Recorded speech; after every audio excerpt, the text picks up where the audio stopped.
Bismillahirrahmanirrahim. Assalamualaikum warahmatullahi wabarakatuh. Perkenalkan, nama saya Iklimah Khalifatul Zahra dari jurusan Ilmu Hukum Fakultas Syariah dan Hukum. Baik, untuk mempercepat waktu, saya di sini akan menjelaskan tentang materi penghantar hukum Indonesia.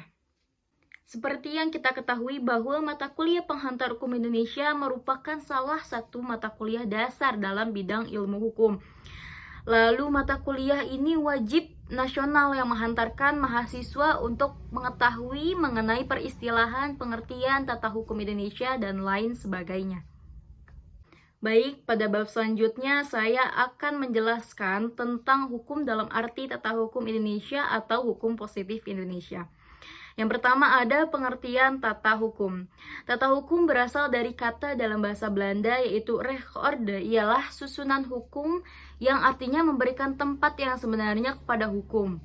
Yang dimaksud dengan memberikan tempat yang sebenarnya yaitu menyusun dengan baik dan tertib aturan-aturan hukum dalam pergaulan hidup. Lalu, tata hukum juga terdapat hukum positif. Lalu berikut adalah hal-hal yang berhubungan dengan objek hukum di Indonesia atau hukum positif Indonesia. Yang pertama ada masyarakat dan hukum. Di mana ada masyarakat, di situ ada hukum. Hukum ada sejak masyarakat ada. Hukum sebagaimana corak dan warna hukum yang dikehendaki untuk mengatur seluk-beluk kehidupan masyarakat yang bersangkutan dan menentukannya sendiri. Lalu yang kedua ada hukum berlaku universal. Hukum itu terdapat di seluruh negara. Walaupun terdapat di seluruh negara, tetapi tidak berarti ada suatu hukum yang berlaku bagi setiap negara. Tiap negara mempunyai hukumnya sendiri-sendiri dan berbeda satu sama lain. Selanjutnya, yang ketiga ada penghantar tata hukum atau PTHI.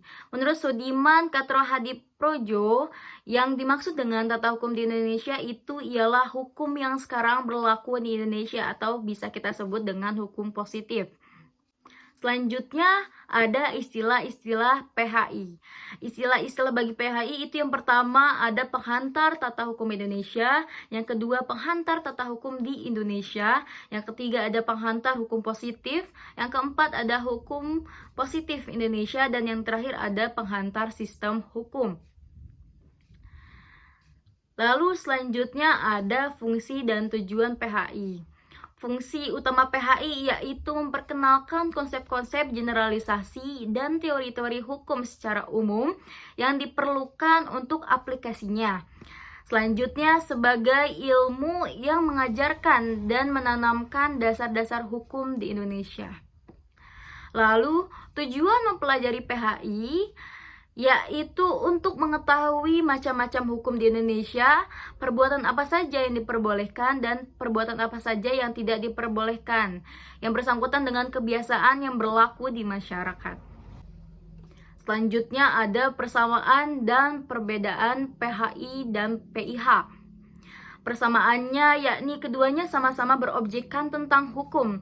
Namun perbedaannya yaitu PIH membahas atau mempelajari dasar-dasar ilmu hukum secara umum yang berlaku secara universal. Sedangkan PHI mempelajari tentang konsep-konsep, pengertian-pengertian dasar dan sejarah hukum secara teori hukum positif hukum Indonesia.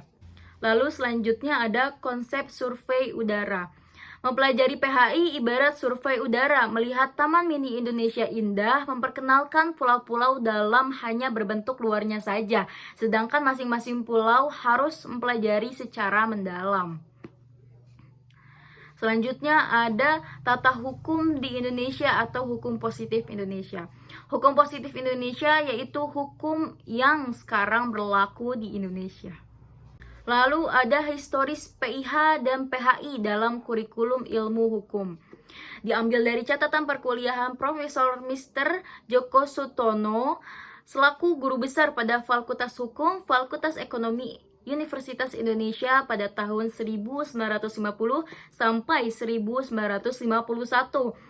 Yaitu nasionalisasi perguruan tinggi di Indonesia dimulai dengan menetapkan bahasa nasional sebagai bahasa penghantar, mengangkat, menyusun kurikulum serta mata kuliah dalam bahasa Indonesia. Jika PIH merupakan penghantar pada ilmu hukum yang umum, maka PTHI atau PHI merupakan penghantar pada ilmu hukum sesuai sistem positif Indonesia. Artinya mempelajari konsep dan teori dan ideal Indonesia sendiri. Lalu pada bab selanjutnya kita akan membahas tentang sejarah perkembangan hukum di Indonesia dan politik hukum nasional. Untuk sejarah perkembangan hukum di Indonesia, yaitu masa pertama ada masa VOC pada tahun 1602 sampai 1799. Setelah orang-orang Belanda ada di Indonesia dan mendirikan perserikatan dagang yang dikenal dengan Verenigde Oost-Indische Compagnie atau disingkat dengan VOC di Nusantara, mulai terjadi dualisme tata hukum yang berlaku. Selanjutnya ada masa penjajahan pemerintah Belanda pada tahun 1800 sampai 1942. Setelah Inggris menyerahkan Nusantara kepada Belanda pada tahun 1816 sebagai hasil konvensi London, yaitu tahun 1814, tahun tata pemerintahannya mulai diatur dengan baik. Sejak saat itu sejarah perundang-undangan membagi menjadi 3 masa yang berjalan. Yang pertama ada masa Besluiten Regering atau BR pada tahun 1814 sampai 1855. Lalu peraturan-peraturan yang dihasilkan dalam masa BR ini yang pertama ada AB, BW, dan WVK. Lalu BR memiliki bentuk hukum yang tertulis dan tidak tertulis dan memiliki corak hukum yaitu unifikasi, dualistis atau dualisme. Yang terakhir ada pluralistis atau pluralisme. Masa yang kedua yaitu masa Regeling Reglement atau masa RR pada tahun 1855 sampai 1926. Peraturan yang dihasilkan dari masa RR yaitu kekuasaan diantaranya monarki konstitusional dan parlementer. Lalu golongan penduduk terbagi menjadi 3 golongan. Pada masa yang terakhir yaitu masa Indische Staatstegeling atau IS pada tahun 1981.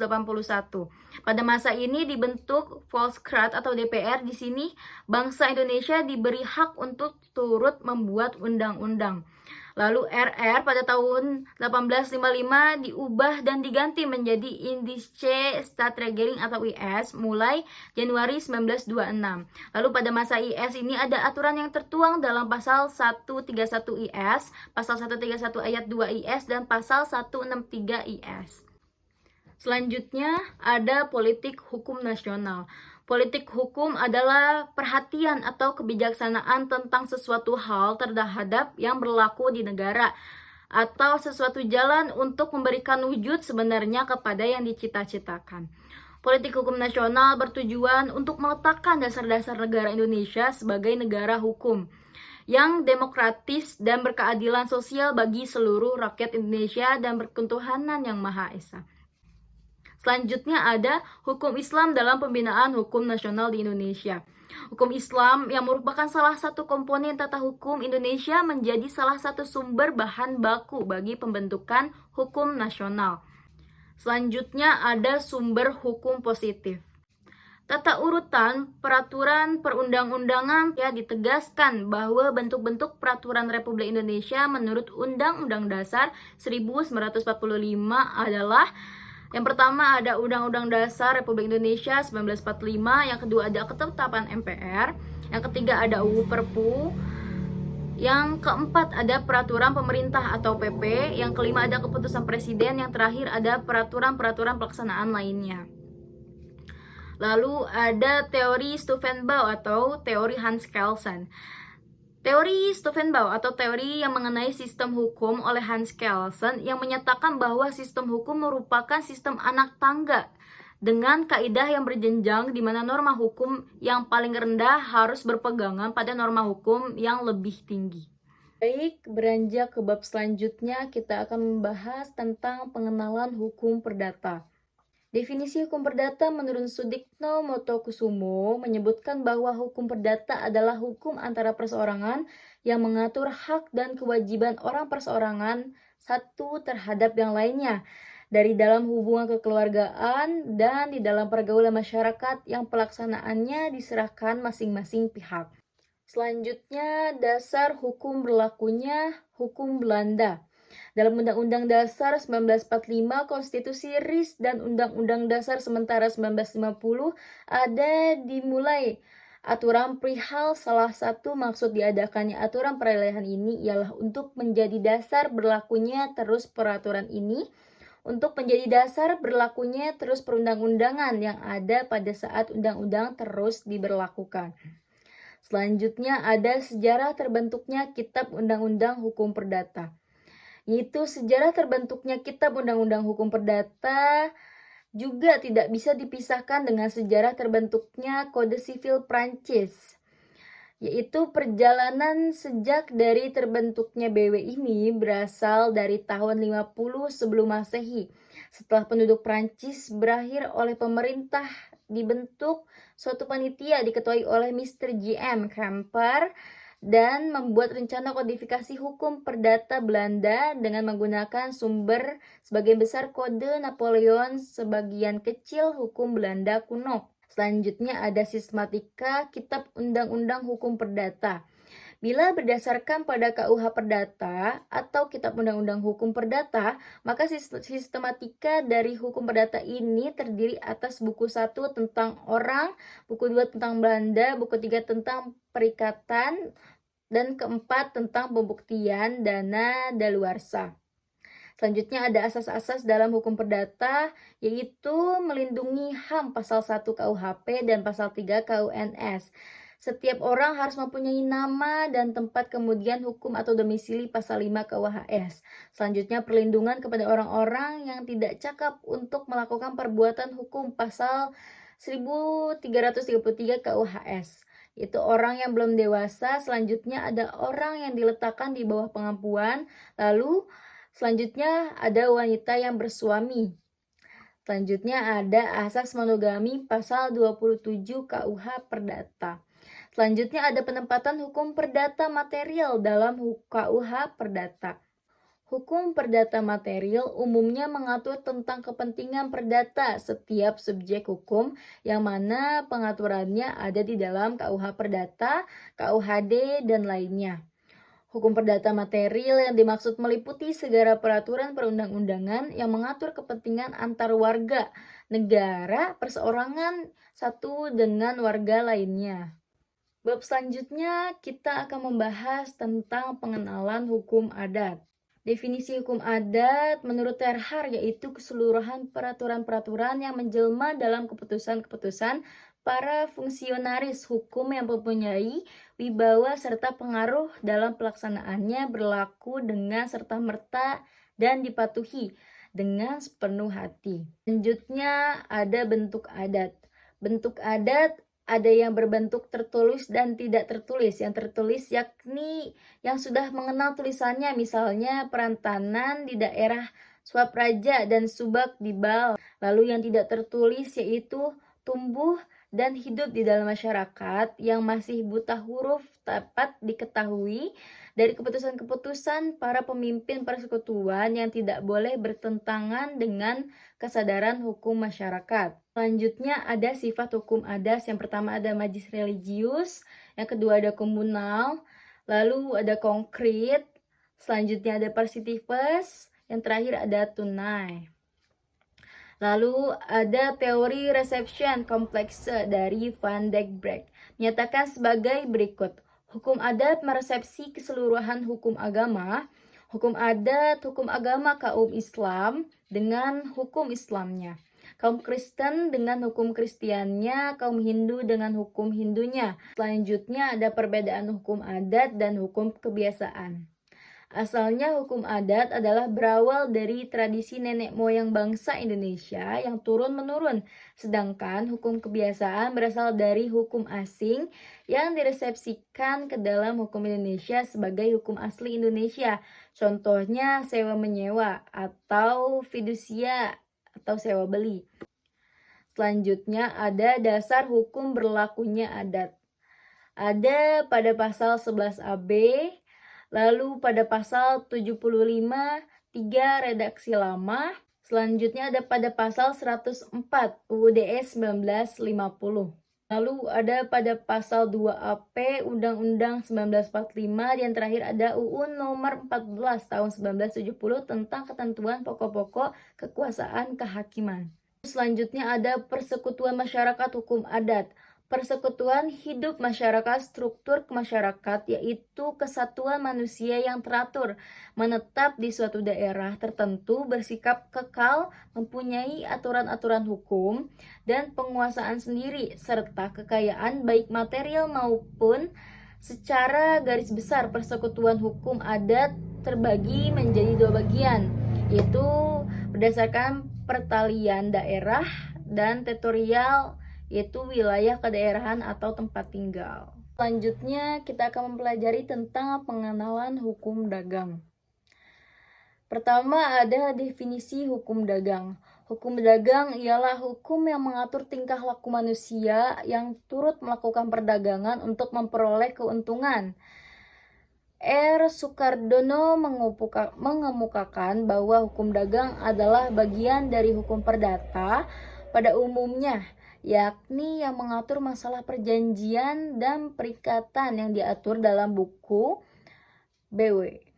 Selanjutnya ada sejarah hukum dagang. Sejarah perkembangan hukum dagang sebenarnya telah dimulai sejak abad pertengahan Eropa. Yang terjadi di negara dan kota-kota Eropa pada zaman itu di Italia dengan Prancis Selatan telah lahir kota-kota sebagai pusat perdagangan pada abad ke-17. Selanjutnya ada sistematika KUH dagang atau KUHD. Indonesia telah kira-kira 1 abad yang lalu dibawa oleh Belanda ke tanah air. Mula-mula ia hanya berlaku bagi orang-orang Eropa di Indonesia berdasarkan asas korkodasi. Kemudian juga dinyatakan juga bagi orang-orang timur asing yang akan tetap tidak berlaku seluruhnya untuk orang-orang Indonesia, hanya bagian-bagian tertentu saja. Lalu selanjutnya ada hubungan hukum dagang dengan hukum perdata. Hukum dagang adalah hukum perkataan yang timbul khusus dari lapangan perusahaan. Hukum perdata diatur dalam KUH Perdata dan hukum dagang diatur dalam Undang-Undang Hukum Dagang atau KUHD. Selanjutnya, berlakunya hukum dagang. Dalam Kitab Undang-Undang Hukum Dagang masih berlaku di Indonesia berdasarkan pasal 1 Aturan Peralihan Undang-Undang 1945 yang pada pokoknya mengatur bahwa peraturan yang ada masih tetap berlaku sampai pemerintahan Indonesia memberlakukan atau aturan penggantinya. Selanjutnya ada sumber-sumber hukum dagang. Hukum tertulis yang dikodifikasikan, yang pertama ada Kitab Undang-Undang Hukum Dagang atau KUHD. Yang kedua ada Kitab Undang-Undang Hukum Sipil atau KUHS. Pada bab selanjutnya kita akan mempelajari tentang pengenalan hukum Islam. Hukum Islam dalam tata hukum di Indonesia sebelum Belanda mengukuhkan kekuasaannya di Indonesia, hukum Islam sebagai hukum yang berdiri sendiri telah ada dalam masyarakat lalu tumbuh berkembang di samping kebiasaan atau hukum adat penduduk yang mendalami kepulauan Nusantara ini. Hukum Islam yang disebut dan ditentukan oleh peraturan perundang-undangan dapat berlaku langsung tanpa terus melalui hukum adat. Dan Republik Indonesia dapat mengatur suatu masalah sesuai dengan hukum Islam sepanjang pengaturan itu hanya berhak bagi pemeluk agama Islam. Selanjutnya ada 5 hukum dalam Islam. Yang pertama ada wajib, yaitu perintah yang harus dipatuhi, yakni jika dikerjakan mendapat pahala dan jika ditinggalkan mendapat dosa. Selanjutnya ada sunnah. Sunnah dikerjakan mendapat pahala dan ditinggalkan tidak mendapat dosa. Selanjutnya ada haram. Haram ini larangan keras dan apabila dikerjakan mendapat dosa dan ditinggalkan mendapat pahala. Selanjutnya ada makruh. Makruh hukumnya tidak keras, yakni dikerjakan berdosa dan tidak dikerjakan mendapat pahala. Lalu yang terakhir itu ada mubah. Mubah itu halal atau jais atau boleh dilakukan.